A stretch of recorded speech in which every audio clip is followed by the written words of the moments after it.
Google ম্যাপটা অফলাইনে use করা, তার মানে ডাটা না থাকলে কিভাবে ইউজ করবেন সেটা দেখার জন্য আমরা প্রথমেই চলে যাব গুগল ম্যাপে। তো এই ম্যাপটা যদি আপনার ফোনে না থাকে, অবশ্যই আপনি প্লে স্টোর থেকে ম্যাপস এই নামটা দিয়ে এই লগো বিশিষ্ট যে অ্যাপটা থাকবে সেই অ্যাপটা ইনস্টল করে নেবেন। সাধারণত 99% ফোনেই এই অ্যাপটা ডিফল্ট দেওয়া থাকে। যদি কেউ মানে আনইনস্টল করে দেন অথবা ডিসেবল করে দেন, তার জন্য আপনাকে আবার এটা রিইনস্টল বা রিঅ্যাক্টিভ করে নিতে হবে। তো আপনি যখন গুগল ম্যাপে ঢুকবেন তখন আপনাকে জাস্ট এমন একটা লুক দেখাবে, এমন একটা ইন্টারফেস দেখাবে। কারো কারো মানে লেখাগুলো অনেক বড় বড় দেখাতে পারে, সেটা নিয়ে অরিড হওয়ার কিছু নেই। তো এখন আপনাকে করতে হবে, আপনি যেহেতু আমার ফোনে এখন ওয়াইফাই আছে, ডাটা আছে, সুতরাং এটা আমি অনলাইনে আসি। এই মুহূর্তে আমি যেই কোনো জায়গায় সার্চ করলে গুগল ম্যাপ আমাকে সঠিকভাবে দেখিয়ে দিবে। কিন্তু যখন আমার ফোনের ডাটা থাকবে না, তখন কিন্তু আমাকে দেখাবে না। তো তখন আমি কিভাবে দেখব, সেটার জন্য আমাদেরকে প্রথমেই করতে হবে সেটা হলো আপনার কোন অংশটা দরকার, ম্যাপের কোন অংশটা দরকার, আপনি সেই অংশটা আগে থেকে ডাউনলোড করে রাখবেন। যদি আপনার ফোনে আগে থেকেই গুগল ম্যাপের ওই অংশটা ডাউনলোড করা থাকে, তাহলেই আপনার ফোনে যদি ডাটা নাও থাকে, তাহলেও আপনি গুগল ম্যাপটা ইউজ করতে পারবেন। তো আমরা ধরেন আমি আগামীকালকে চিটাগাং যাচ্ছি, লেখার পরে দেখেন লিখে আমি সার্চ করলাম, তো দেখুন নিচে লেখা আছে ডিরেকশন স্টার্ট সেভ। তো আমরা এখানে ডিরেকশনে ক্লিক করব বা স্টার্ট ক্লিক করতে পারি, কিন্তু স্টার্টে ক্লিক করা মানে হলো আপনার জার্নি শুরু করা।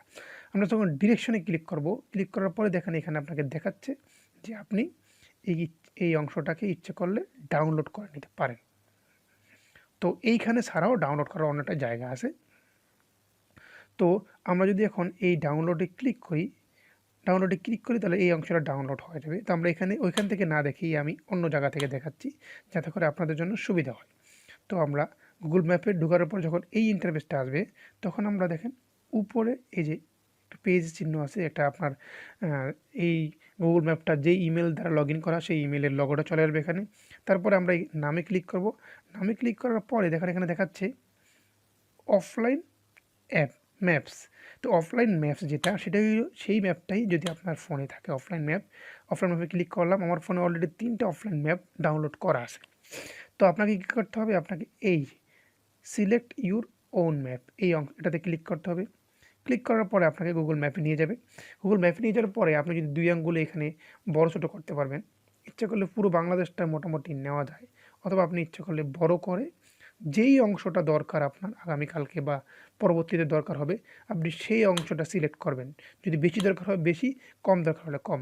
তো আপনি এটা সিলেক্ট করবেন, মনে করেন এতটুকু আপনার দরকার, এই যে শুধু ঢাকাটা দরকার মনে করেন, তো আপনি ঢাকার এই অংশটা জুম করে এতটুকু সিলেক্ট করলেন, তারপর এখানে ডাউনলোডে ক্লিক করলেন। দেখেন ডাউনলোড ক্লিক করার পরে আপনার এই অংশটা ডাউনলোড হয়ে যাবে।